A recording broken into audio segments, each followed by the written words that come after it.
This was never a movie that I wanted to make just for horror fans. I think there's a lot here that a much broader audience can relate to. There's something primal about it.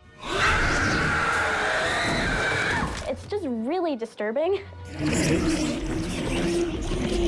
It doesn't feel like a horror movie, which is, I think, what makes it so terrifying. We'll take all of you.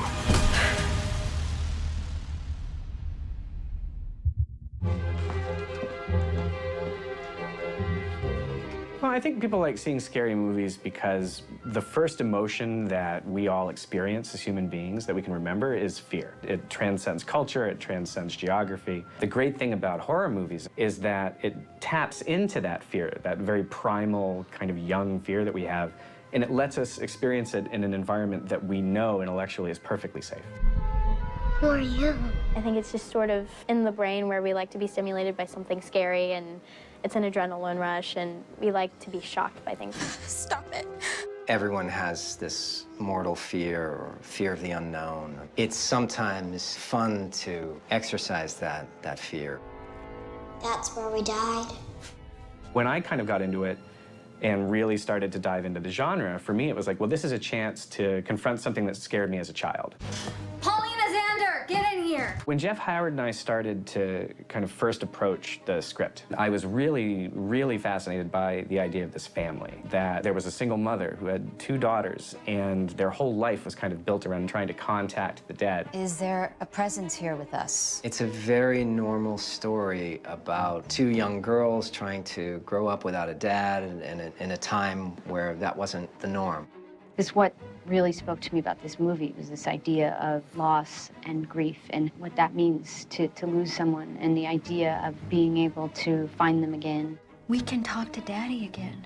It's something I think everyone can relate to. With most horror movies, you know, you don't really get attached to the characters, and here you get an opportunity to get attached to these 3 very different, very strong people. I knew your father would take care of us.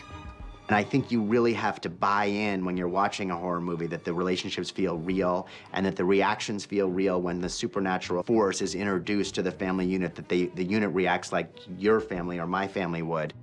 You'll feel better in a bit. That's just really scary to become so attached to these characters and then see them enveloped in this chaotic situation. You leave my girls alone. That family, I thought, was really, really worth exploring. As soon as you come around the corner, okay? Fogs, I mean, I love how... Mike Flanagan is so surprisingly sweet and gentle, and, you know, he's just amazing. I think Mike Flanagan is one of the best filmmakers working today to make us jump in our seats in the movie theater. Crouch down again, Lulu. Not only does he give crystal clear direction, but he just has this great sense of humor. He makes us laugh even when he's not trying to. Thank you. Thank you.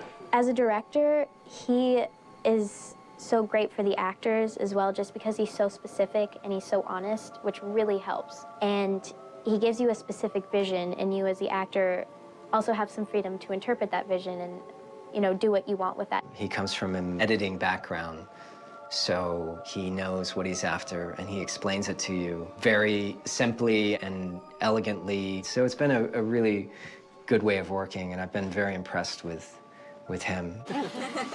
And cut! Annalise Basso I'd worked with on Oculus back when she was only 13, and she had blown me away then. So I went into this when I was writing it, thinking that Annalise Basso would be perfect for it. Annalise brings a real charm and a very bright, very happy energy to the set. Lulu is such a goofball. Ew! That the 2 of them kind of snapped into this natural sisterly relationship almost instantaneously. What are you doing? They really kind of cemented that relationship so early that it was infectious. And that sense of being family and being fun and feeling free to be weird and quirky and goofy infected the rest of the cast. Those 2 really feel like sisters to me, and they are constantly sitting on top of each other and, like, poking each other and teasing each other, and it just really makes me happy to be around them. Annalise is like the nicest person in the whole world. And we really have a really strong bond. Lulu is one of the sweetest, amazingly weirdest little creatures. She's just so funny, and she always makes everybody around her laugh, and just so sincerely sweet. There was always laughter between the three of them, to the point that by halfway through the shoot, between the three of them, it was expected on a daily basis that they would intentionally blow up a take just to get a laugh out of the crew. Oh my God. And that energized all of us. 3, 2, 1, action!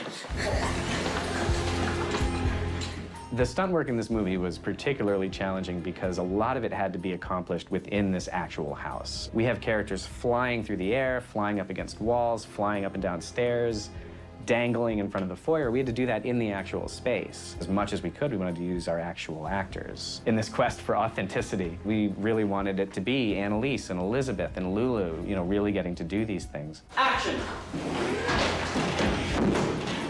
Personally, I love stunts. Stunts are fun for me. I got to be dragged and pulled and yanked around, which was fun. The stunts have been really cool. And 3, 2, 1, action!